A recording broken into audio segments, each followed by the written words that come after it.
Hi guys, my name is David Tyrell, and I'd like to welcome you to my mini lecture on FEMA's Public Assistance Grant Program.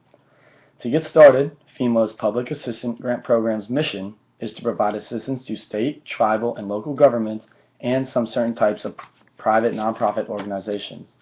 This allows community to respond and recover very quickly from a major disaster or emergency that has been declared by the President of the United States.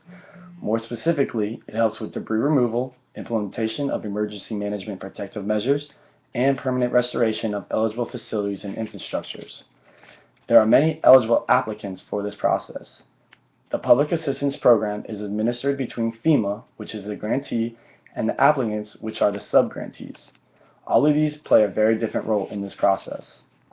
In order to activate the Public Assistance Grant Program, there are 13 steps that need to be completed.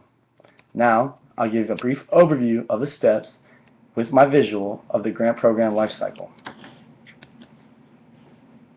The grant program lifecycle starts with a disaster event that triggers the Preliminary Disaster Assessment, or PDA is which I'll refer to. The PDA is crucial because it guides the funding determination by joint teams and assesses the magnitude and scope of the disaster and any other immediate funding needs. After the PDA is conducted, the governor sends the request through FEMA for the president. This leads to the Presidential Disaster Declaration of an Emergency or disaster event and leads to FEMA being allowed to designate eligible areas for assistance. The following step is the applicant briefing held by the grantee, which is the state, to discuss applicant eligibility criteria, assistance that is available, and record keeping and documentation requirements. At the applicant's briefing meeting, or within 30 days after the designation by FEMA, the applicant must request public assistance. If you are the eligible applicant, you must submit a request for public assistance within 30 days from the declaration date, which is declared by your county. The kickoff meeting will follow the requested mission for public assistance, and the Public Assistance Coordinator will help guide the applicant through the process to provide funding and retain the applicant case file. After the kickoff meeting, there will be a project formulation and cost estimating meeting.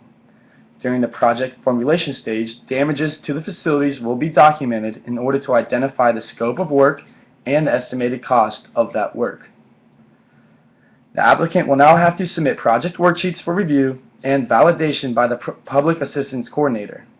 Once they are reviewed for completeness and correctness, they are forwarded for approval and funding.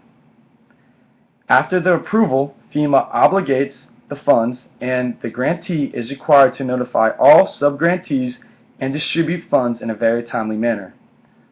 Finally, the appeals and the project closeout stage ensures that all work has been completed.